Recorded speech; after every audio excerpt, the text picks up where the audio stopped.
We got some more serious business to discuss. Tomorrow, the president has called a cabinet meeting to discuss foreign policy updates, among other things.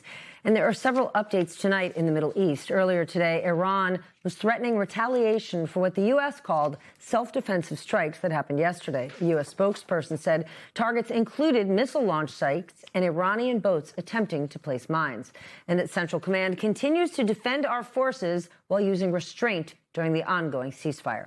Secretary of State Marco Rubio said it could take a few more days to negotiate a peace deal, but that's just after saying over the weekend that progress had already been made. Watch this. We have what I think is a pretty solid thing on the table in terms of their ability to open up the straits, get the straits open, enter into a very real, significant, time-limited negotiation on the nuclear matters, and hopefully we can pull it off. We're either going to have a good agreement or we're going to have to deal with it another way. We'd prefer to have a good agreement. But Iran responded and said the deal is not imminent. Back with us tonight, Jeff Mason, White House and Washington correspondent for Bloomberg News, and Susan Glasser, staff writer for The New Yorker. Okay, Jeff, like for real, where do negotiations stand? And help us clear up what has actually been proposed. It's a little bit like a groundhog situation, a Groundhog Day situation, Steph. We've seen so many times already where the president has said we're close. The administration has said we're close. Iran has come back and said we're not that close.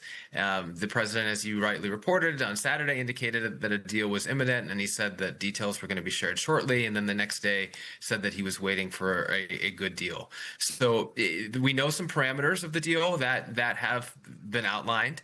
But it is hard to gauge how close they actually are, and it is hard to see where it goes from here, considering the fact that you had these U.S. strikes yesterday and with Iran's threat of retaliation. Susan, we keep hearing these veiled threats from both Marco Rubio and President Trump, but the New York Times reports that the president's pressure campaign has had little effect on Iran's terms for a peace deal.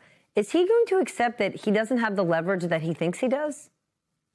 I mean, look, is the sun going to come up tomorrow? I don't know. It's been raining a lot, right? So. I mean, let's be clear, right, that Donald Trump is shredding over the course of this last month, what remains of America's international credibility.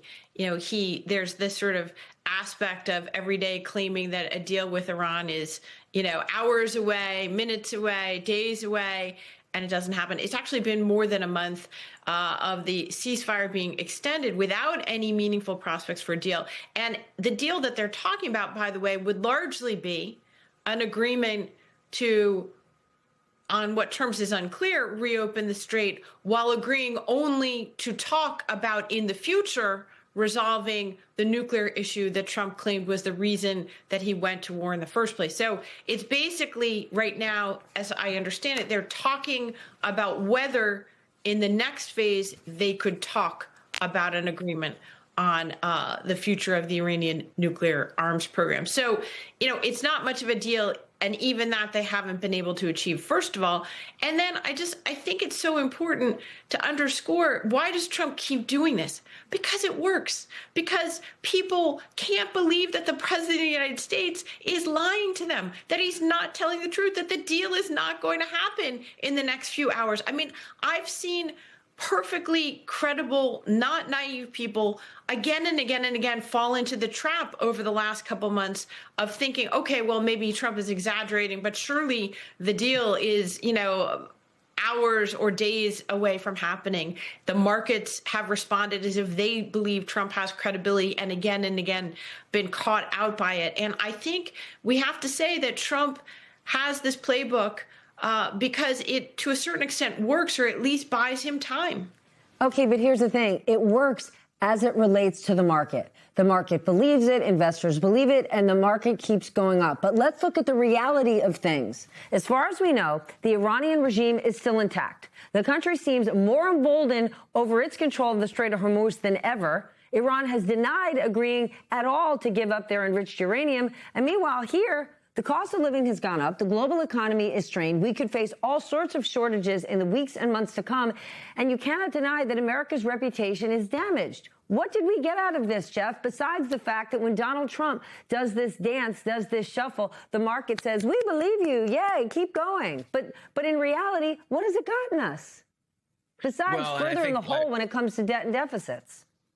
And I would add to that the question that you just asked me is the question that some Republicans are asking of the president as well, and that is politically perilous for him. And you have senators such as Senator Ted Cruz, Lindsey Graham, worried that President Trump is going to get out of this war now too quickly, and may perhaps ruin the purposes or not achieve the purposes that they wanted and Hawks wanted him to achieve by going in the first place.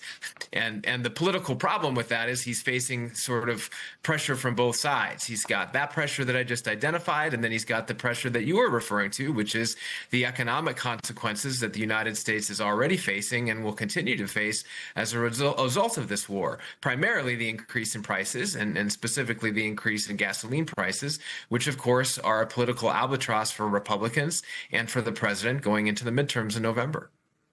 Despite that, to Jeff's point, you are seeing some pushback from the likes of Ted Cruz, from the likes of Roger Wicker, and the fact that Lindsey Graham, who right now could be considered president of the Donald Trump fan club, the fact that they're pushing back in certain terms, what does that tell you, Susan? Well, look, remember, the U.S. started this war along with its partner Israel in the region. The Israelis have been very concerned that Trump has basically sort of gone on his own in these talks with Iran. They have been concerned that Trump is cutting off the war while enabling Iran to retain much of its ballistic missile capability, in addition to its possibility of resurrecting its nuclear program. Both of those are considered to be very serious, if not potentially existential threats by Israel. So one aspect of this is you see some of Israel's strongest supporters here in Washington speaking out very loudly, pushing back as the gap has widened between what Trump's interests seem to be and what Israel's interests seem to be. So that's one aspect of it. I think there's also, to a certain extent, you can ignore reality for only so long. And part of it is the reality that this is a major embarrassment for the Trump administration. And you see some of his very strong, very vocal supporters understanding that if you end the war with the Iranian regime intact, with the global economy having been disrupted, and with Iran now understanding that it can weaponize the Strait of Hormuz practically at will, and that it's a potential source of billions of dollars of revenue going forward, that's not going to be considered a victory, even in the la-la fantasy land in which Donald Trump operates on social media. And so I think some of it is simply Republicans saying, hey, wait a minute here, this isn't working out too well for us. All right, well, let's stick with Israel, because at the same time, the president is now pushing Saudi Arabia and Qatar to recognize Israel, along with several other countries in the region. He wants them to join the Abraham Accords. What is the thinking behind this? When we are so far away from the finish line, a peace deal, any sort of compromise on several other very complex agreements, why put this on the table now, Jeff? It's a couple things.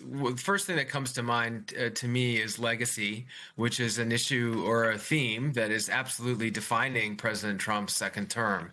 You see that at a local level. You see that in terms of the ballroom, in terms of the construction projects that he's doing here in Washington. And you see that on a policy level with regard to Iran. He often will say this is something that previous presidents should have done.